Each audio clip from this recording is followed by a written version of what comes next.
அனைவருக்கும் இனிய நல்மாலை வணக்கங்கள். முதல்ல நான் பேசுகிறதுக்கு முந்தி 3 பேரும் பாடினதை பற்றி 2 வார்த்தை சொல்லியே ஆகணும். இந்த காட்சி ரொம்ப அற்புதமான ஒரு காட்சி. ரொம்ப குளிர்ந்த மாலை பொழுது, சத்தியலோகமோ தேவலோகமோ இந்திரலோகமோ வைகுந்தமோ எதை வேணாலும் இட்டு நிரப்பிக்கலாம். அது மாதிரியான ஒரு அற்புதமான சூழல், பக்தர்கள் சூழ்ந்த இனிய மாலை பொழுது. நீங்கள் 3 பேரும் பாடின காட்சி நான் ஹிருதயத்துலேருந்து சொல்கிறேன், மிகைப்படுத்தப்பட்ட வார்த்தை அல்ல. ஆனால் சொல்கிற வார்த்தை அப்படி, அதனால் மிகையாக நான் சொல்கிறேங்கிற மாதிரி தோணும். முப்பெரும் தேவியரே இங்கே வந்து உக்காந்துண்டு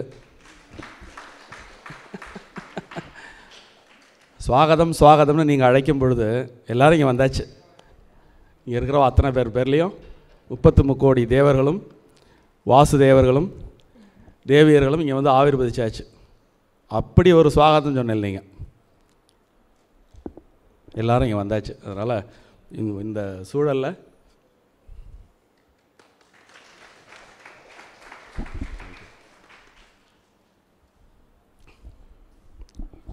பலமுறை சொன்னது தான், இருந்தாலும் மீண்டும் மீண்டும் சொல்லலாம். இந்த தருணம் தவத்தியின் திரட்சியே தருணங்கள் என்று அடியேன் பல நேரங்களில் குறிப்பிடுவது வழக்கம். டெய்லி நமக்கு அது மாதிரி தருணங்கள் கிடைக்கிறதுனால இந்த தருணங்களோட நிறைய தருணங்களை பார்த்து கூட நம்ம சலிச்சு போயிட்டோம். ஆனாலும் அபிராமி பட்டர் கேட்ட சலியாத மனம் வேண்டும் அப்படிங்கிற சலியாத மனத்துக்கு சொந்தக்காரர்களாக நீங்கள் எல்லோரும் இருக்கிறதுனால காலம்பரம் 5 மணிக்கு எழுந்திருந்து வந்து ஒரு உற்சவம், சாயங்காலம் 5 மணிக்கு வந்து ஒரு உற்சவம், சலிக்காமல் சான்ஸே கிடையாது.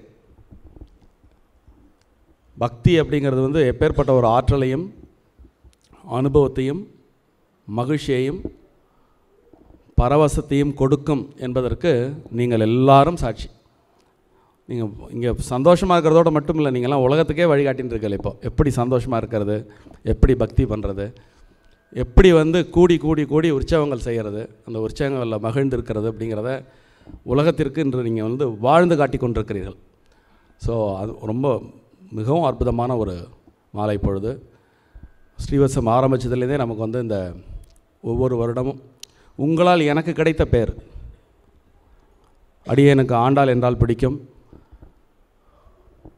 வாசிப்பேன், ஆண்டாளுடைய பாசுரங்களுடன் ஒன்றி இருப்பேன். ஆனாலும் லோகாயதம் காரணமாக அந்தந்த நாளில் ஸ்ரீவத்சத்திற்கு முன்பு ஆண்டாளை அனுபவிக்கக்கூடிய வாய்ப்பு எனக்கே இல்லை. ஸ்ரீவத்சம் தோன்றிய பிறகு எப்பப்பெல்லாம் என்னென்னலாம் ஃபங்க்ஷன் வருதோ அப்பப்பெல்லாம் உங்களோட சேர்ந்து இதை ஆனந்தமாக அனுபவிக்கிற வாய்ப்பை கொடுத்த அந்த இறைவனுக்கு முதல்ல நான் நன்றி கூறி இதை ஆரம்பிச்சுக்கிறேன். எண்ணிய முடிதல் வேண்டும், நல்லவே எண்ணல் வேண்டும், திண்ணிய நெஞ்சம் வேண்டும், தெளிந்த நல் அறிவு வேண்டும் என்ற பாரதியின் வரிகளை தியானித்து இன்றைக்கி ரொம்ப திருப்பாவையினுடைய மார்கழி மாதம் 30 நாளும் ஆண்டாள் பாடிய 30 திருப்பாவை பாசுரங்களை நம்ம பெருமாள் சன்னதியில் காலங்காத்தால் நீங்கள்லாம் திருப்பள்ளி எழுச்சி செஞ்சு பாடின்னு இருக்கக்கூடிய ஒரு வைபவம் வார்த்தைகளின் விவரணங்களுக்கு அப்பாற்பட்டது. இந்த 30 நாட்களும் 30 பாசுரங்கள் ஒலிக்கப்படுகின்றன. அதில் குறிப்பாக இன்று மிக முக்கியமான ஒரு நாள், 27ஆம் நாள் பாசுரம் இல்லையா, கூடாரை வெல்லும் சீர் கோவிந்தா. அந்த பாசுரம் இன்னைக்கு இன்றைய நாளில் ஆண்டாள் அரங்கனை அடைந்ததாக வரலாறு. அப்படிப்பட்ட ஒரு அற்புதமான நாளில் ஸ்ரீரங்கத்தில் எப்படி வைபவம் நடைபெறுமோ, இன்றைய தேதியில் மாலிருஞ்சோலை கூடலழகர் கோயிலே இந்த வைபவம் நடக்கும். கூடாரை வெல்லும் சீர் இந்த கூடாரவல்லி அப்படிங்கிற இந்த கூடாரை வெல்லும் சீர் கோவிந்தா அப்படிங்கிற ஒரு வார்த்தை இருக்கு இல்லையா, அந்த வார்த்தை திரும்ப திரும்ப திரும்ப திரும்ப சொல்லி மருவி கூடாரவல்லி அப்படின்னு ஆயிடுது. கூடாரவல்லி உற்சவம் அப்படின்னு இந்த உற்சவத்துக்கு பேர். இன்றைய தினம் ஆண்டாளுக்கு திருக்கல்யாண உபயோகம் செய்து பக்தர்கள் எல்லாம் மகிழ்வர். அது மாதிரி ஒரு அற்புதமான ஒரு நாள். நாம் நம்முடைய அரங்குகளிலும் சரி, இதே குலசேகரப்படியிலும் சரி, ஆண்டாள் பற்றி நிறைய அவதானித்திருக்கிறோம். இருந்தாலும் அல்ல குறையாத அக்ஷய பாத்திரம்.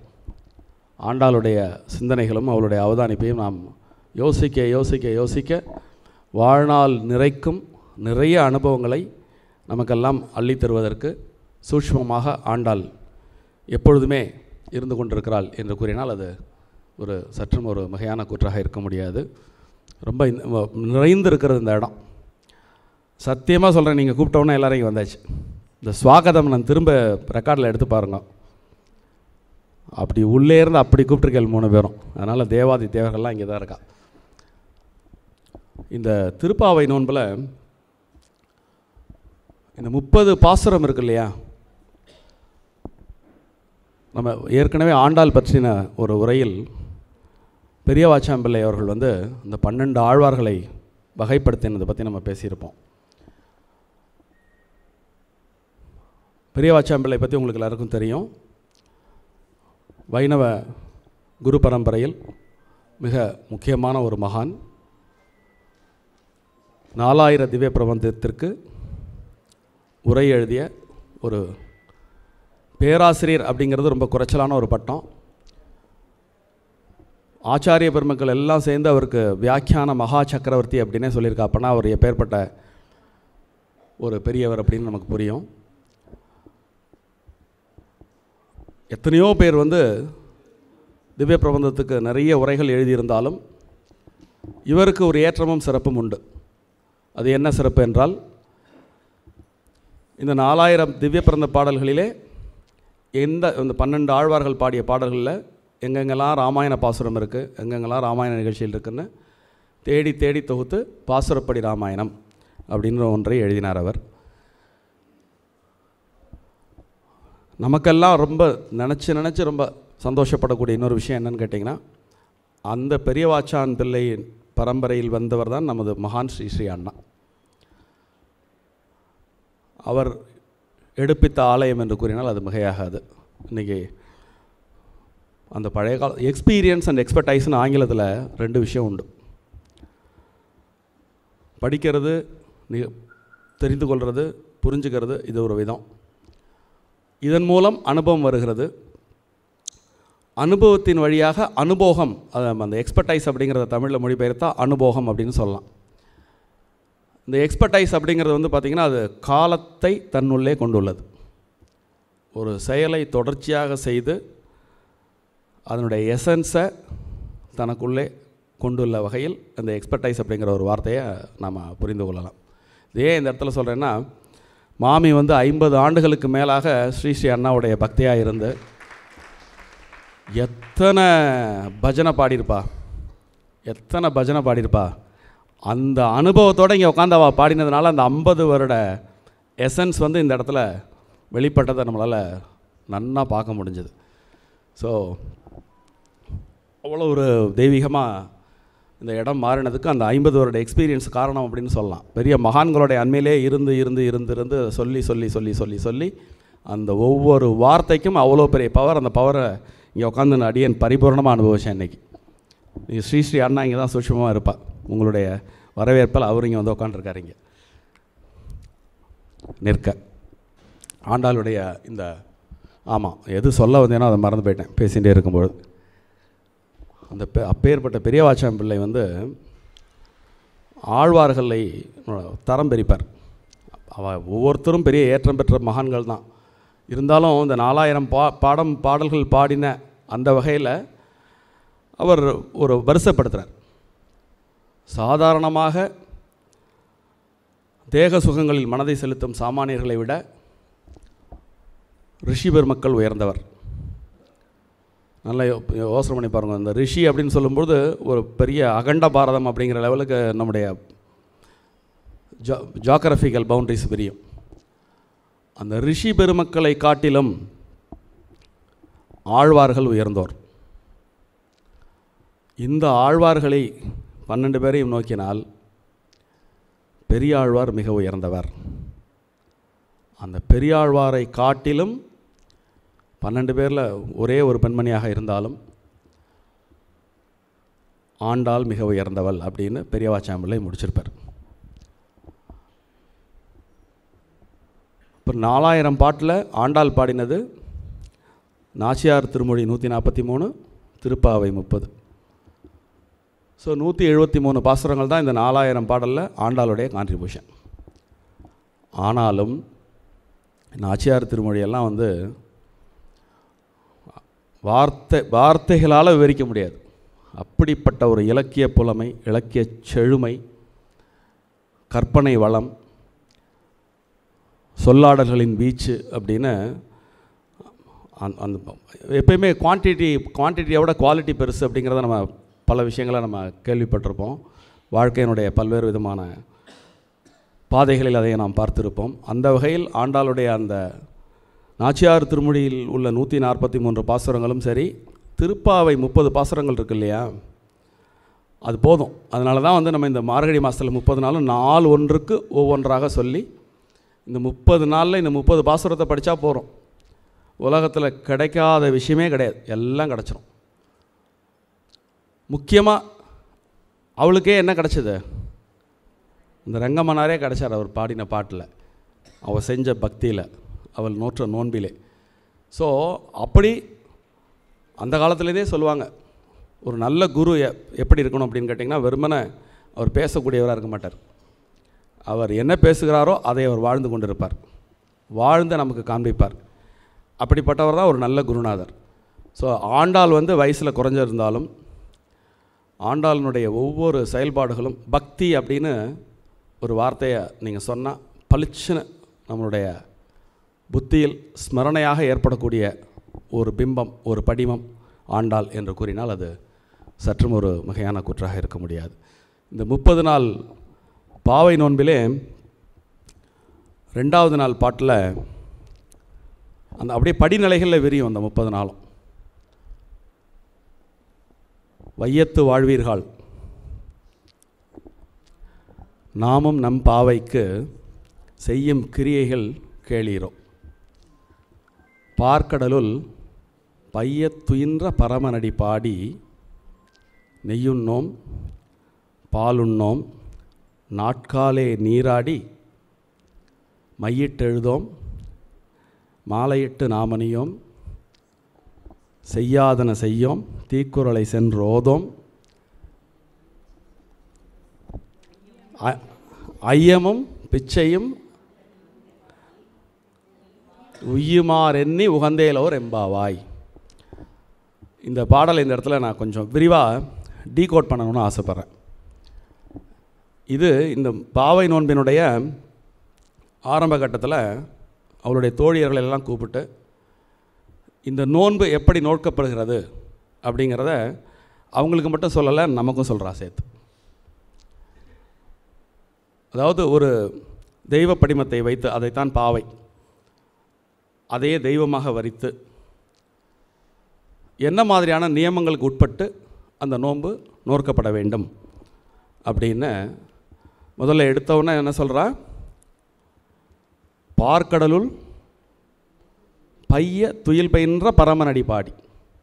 அந்த வார்த்தைகள், அந்த சின்ன சின்ன விஷயங்களில் ஒரு பிரம்மாண்டமான உணர்வுகளையும் ஒரு காட்சியையும் கடத்தக்கூடிய கெப்பாசிட்டி ஆண்டாளுக்கு உண்டு.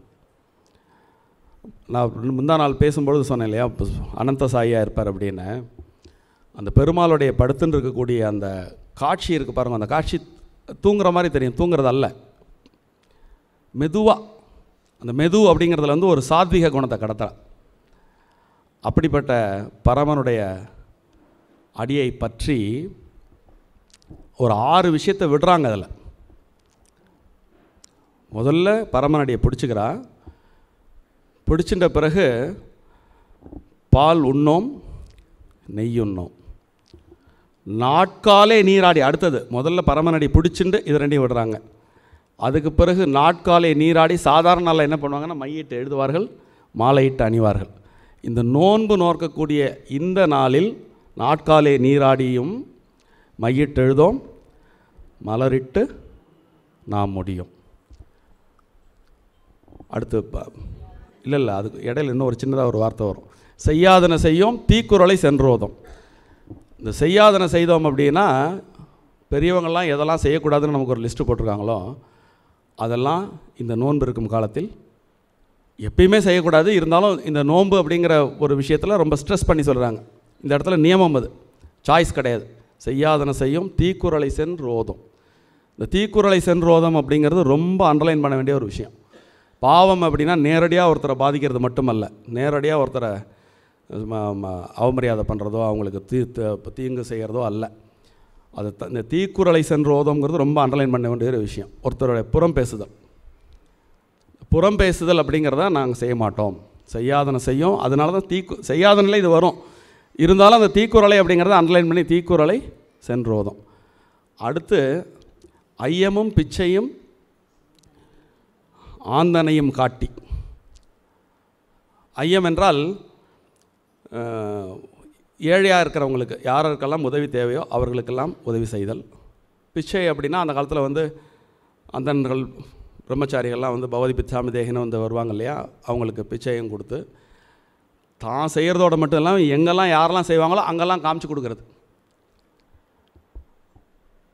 உய்யும் ஆரெண்ணி, அதில் ஒரு அண்டர்லைன் இருக்குது. இது பின்னாடி இது பின்தொடர்ச்சி. உய்யுமார் எண்ணி உகந்தையலோர் எம்பாவாய். 6 விஷயத்தை இப்போ உய்யுமார் எண்ணி உய்யும் ஆர் எண்ணி. இந்த இடத்துல அது இரட்டுற மொழியில் அந்த வார்த்தையை நம்ம பயன்படுத்தலாம். உய்யுமார் எண்ணினா கடை தேறி அந்த பரமநடி பிடித்தல். உய்யும் ஆரை எண்ணி உகந்தையலோர் எம்பாவாய் அப்படின்னு இந்த இரட்டுற மொழிகளாக அந்த வார்த்தையை நாம் கொள்ளலாம். 6 விட்டுட்டு 6 என்றா. அதனால தான் இந்த இதுக்குள்ளெல்லாம் அவ்வளோ டீகோட் பண்ணலாம். அந்த 4 வரி பாட்டில் 6 விஷயம் நீங்கள் இப்போ செய்ய மாட்டேன்னு சொன்ன விஷயம் 6 விஷயத்தை நீங்கள் பார்க்கலாம். நெய்யுண்ணோம், பாலுண்ணோம், மையிட்டு எழுதோம், மலரிட்டு நாம் முடியும், 4ஆச்சா. செய்யாதன செய்யும் தீக்குறளை சென்றோதும். ஸோ 6 விஷயங்களை தவிர்க்கிறோம். உய்யும் ஆரெண்ணி உகந்தேலோர் எம்பாவாய். இந்த 6 தான் பின்னாடி ராமானுஜர் திருக்கச்சி நம்பிகள்கிட்ட இந்த ஒரு 6 உபதேசம் வாங்குவார். அந்த 6 உபதேசம் வாங்கின உடனே அவர் மோட்சத்துக்கு போகக்கூடிய உபாயம் அவருக்கு கிடைக்கும். ஆண்டால் அதுக்கு முந்தி ஒரு 200-300 வருஷத்துக்கு முந்தே இந்த 6 பற்றி சூட்சமமாக சொல்லிட்டு தான் நாம் கொள்ளலாம். அப்புறம் நேர்த்தி கடன் அப்படிங்கிற ஒரு விஷயம். பெருமாளை நான் கல்யாணம் பண்ணிட்டா என்ன செய்வேன்னு கூடல், அதாவது மாலிரும் ஜோலை மணிவண்ணன்ட்டு அவள் வந்து ஒரு நேர்த்தி கடன் வைக்கிறாள். நாறு நறும்பொழில் மாலிருஞ்சோலை நம்பிக்கு நான் 100 தடாவில் வெண்ணெய் வாய் நேர்ந்து பராவி வைத்தேன், 100 தடா நிறைய அக்கார வடிசல் சொன்னேன். என் காலம்பரம் அக்கார வடிசல் கொடுத்தால எல்லாருக்கும் காத்தால இன்றைக்கி நைவேத்தியம் வந்து அக்கார வடிசல். ஏறு திருவுடையான் வந்து இன்று இவைகளை கொல்லுங்கோலே அப்படின்னு ஒரு கள்ளழகர் கோவிலில் ஒரு நேர்த்திக்கடன் ஆண்டாள் வைக்கிறா. திருவரங்கத்தில் பெருமானோட 2.5 கலந்த பிறகு திரும்ப அந்த கோவிலுக்கு போக முடியாத காரணத்தினால் பின்னாடி வந்த ராமானுஜர் எப்படி சொன்னாலோ அப்படி வந்து மாலிருஞ்சோலை பெருமாளுக்கு வந்து இந்த நைவேத்தியத்தை 100 ஆண்டுகளுக்கும் பின்னா 200 ஆண்டுகள் நினைக்கிறேன், 850 அப்படின்னா ராமானுஜர் ஒரு 200, கிட்டத்தட்ட 200 ஆண்டுகளுக்கு பிறகு ஆண்டாள் பாடிய அந்த நேர்த்தி கடனை ராமானுஜர் நிறைவேற்றுறார். இப்போது இந்த ப்ராசஸில் இந்த 27ஆம் நாளான இன்று அரங்கனை அடைந்து விட்டாள். இன்றைக்கி என்ன பாட்டு பாடுறா பாருங்க. இது இப்படி தான் நம்ம ஆண்டாள் அப்படி டீகோட் பண்ணி பார்த்தீங்கன்னா ஆண்டாள் ஒருத்தி போகிறோம். உங்கள் வாழ்வை 360 டிகிரியில் ஏற்றமாக மட்டுமே வைத்துக்கொள்வதற்கு ஆண்டாளுடைய 30 பாடல்களே போதுமானது. கூடாரை வெல்லும் சீர் கோவிந்தா, அந்த ஒவ்வொரு வார்த்தைகளுக்கு பின்னாடியும் அவ்வளோ பெரிய வீச்சு இருக்குது. கோவிந்தனுடைய மகிமை என்ன? நம்ம சேர்ந்தவங்க, நமக்கு பிடிச்சவங்க, நம்மளை சப்போர்ட் பண்ணுறவங்க, இவங்கள மட்டும் இல்லாமல் நம்மளை பிடிக்காதவங்க இருக்காங்க இல்லையா, எல்லாருக்குமே உண்டு உலகத்தில், பகவானுக்கே உண்டு. பிடிச்சவங்க பிடிக்காதவங்கன்னு 2 கிளான் வந்து எப்போதுமே எல்லாருக்கும் உண்டு.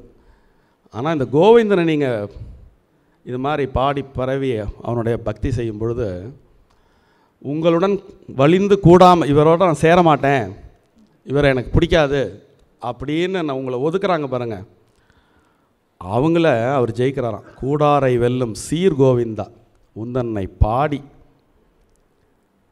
பறை கொண்டு யாம் பெரும் சம்மானம். இப்போ இந்த 30 நாள் பாவை நோன்பு இருந்து எனக்கு கிடைச்ச சன்மானம் என்ன தெரியுமா? நாடு புகழும் பரிசினால் நன்றாக. இப்போ முதல்ல உள்ள பாட்டில் என்ன சொன்னோம்? எதெல்லாம் எடுக்க மாட்டேன்னு சொன்னால இன்றைக்கி அவளுக்கு அந்த உரிமை வந்துடுறது. சூடகமே, தோல்வழியே, தோடே, செவிப்பூவே, பாடகமே என்றனைய பல்கலனும் யாம் அணிவோம். ஆடை உடுப்போம், அதன் பின்னே பால் சோறு மூட நெய் பெய்து முழங்கை வழி வார கூடியிருந்து குளிர்ந்தேலோர் எம்பாவாய். அந்த பாடல் இன்றைய தினத்திற்கான ஸ்பெசிஃபிக்கான பாட்டு. எப்படி அந்த நோன்பு ஆரம்பித்து அதனுடைய பலன் எவ்வாறு இறுதி பெற்று அந்த பெரிதினும் பெரிதாகிய கண்ணனை அடைந்த அற்புதமான வைபவம் நடந்த நன்னாள் இந்நாள். அந்த நாள் எப்படி கொண்டாடப்பட்டிருக்கும்னு அவர் சொல்லியிருக்கார் நிறைய. நாச்சியார் திருமொழியில் இந்த கல்யாண காட்சியை ஆண்டாள் சொன்னதெல்லாம் கற்பனையின் உச்சம். இன்னொருத்தவங்க அப்படி கற்பனை பண்ணி பார்க்க முடியாது. அப்படிப்பட்ட வைபவம் ஆண்டாள் கூறியவாறே ஸ்ரீவத்சத்தில் ஆண்டுதோறும் நடைபெற்று கொண்டிருக்கிறது. இதுபோலவே ஒவ்வொரு வருடமும் நீங்களெல்லாம் கூடியிருந்து ஆண்டாளுக்கு இந்த உற்சவங்களை தொடர்ந்து செய்து மகிழ வேண்டும் என்று விண்ணப்பித்து கொண்டு இந்த அருமையான நன்னாளில் உங்களுடன் சற்று சிந்திக்க கிடைத்த பொன்னான வாய்ப்பை பெருவாய்ப்பாக கருதி நன்றி கூறி அமைகிறேன். நன்றி.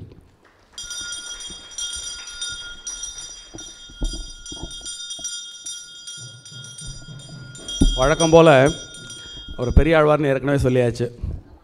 அலங்காரத்தில் அடிச்சிக்க முடியாது. இன்றைக்கி பாருங்கள், அவர் ரொம்ப நுட்பமாக கவனித்து பார்த்தீங்கன்னா ஆண்டாளையும் திருவரங்க மன்னாரையும் எப்போதும் ஒரு பெருமாளும் தாயாரும் இருப்பா. இன்றைக்கி இருக்கிற பெருமாளும் தாயாரும் ஸ்ரீவில்லிபுத்தூர் ஆண்டாளாகவும் ரெங்க மன்னாராவையும் அவர் அழகாக பண்ணியிருக்கார். அதுக்கு சின்னதாக ஒரு டெக்னிக் யூஸ் பண்ணியிருக்கார். தங்க கிளியை ரெண்டு பேர் அங்கே ஆண்டாளுடைய வலது கையிலையும் இங்கே பெருமாளுடைய வலது தோல்லையும் வச்சு அழகாக ஆண்டாள் ரங்கமன்னாராக காட்சி பண்ணி பெரியாழ்வார் வெகு நிச்சயமாக நான் மனசார சொல்கிறேன். அவர் பெரியாழ்வாரோட அத்தனை குணங்களும் அவர்கிட்ட இருக்குது. சந்தோஷம்.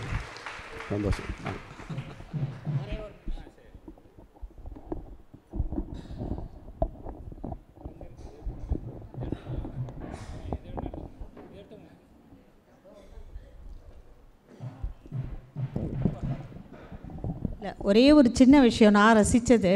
ஸ்ரீவில்லிபுத்தூர் எல்லோரும் போய் பார்த்துருப்பேள். அங்கே பார்த்தேன்னா ஆண்டாள் ஒரு 2 இன்ச்சு முன்னாடி இருப்பாள் ரங்கமன்னாரை விட. ஏன்னா அப்போ சொல்லுவாள், அந்த அக்கார வடிசை சொல்லிவிட்டு ராமானுஜர் உள்ளே வரைச்சே அண்ணா அப்படின்னு ஓடினாலாம். அவர் ஸ்ரீவில்லிபுத்தூர் ராமானுஜரை என்ட்ரு பண்ணுறச்சு அந்த கோவில் வாசலில் அவர் நுழையறச்சையே அண்ணானே, அதனால்தான் அவருக்கு கோதா அண்ணன்னே அவருக்கு பேர். அதனால் அந்த 1 இன்ச்சு முன்னாடி இருப்பாள். நீங்கள் போய் பார்த்தேன்னா நன்னா தெரியும். இன்றைக்கி அதுவாக அமைஞ்சுதோ என்னமா தெரில. நீங்கள் கிட்ட பார்த்தேன்னா எனக்கு இங்கேருந்து தெரிஞ்சுது. ஆண்டாள் சாதாரணமாக கை பார்த்தாலே தெரியறது. பார்த்தீங்களா, ரங்கமன்னார முன்னாடி இருக்குது கை, ஆண்டாள் 1 இன்ச்சு முன்னாடி இருக்கா. ஸோ இன்றைக்கி ஸ்ரீவில்லிபுத்தூரே அப்படியே இங்கே வந்த மாதிரி அதுவாக அமைஞ்சிருத்தோம். நான் இதை ரொம்ப ரசித்து இங்கே உட்காந்துட்டு சந்தோஷப்பட்டேன். அது உங்களோட பகிர்ந்து மகிழ்ந்துக்கணும், நீங்களும் அதை பார்த்து அனுபவிக்கணுங்கிறதுக்கு தான் இப்போது குறுக்க கொஞ்சம் பேசினேன். தேங்க்யூ.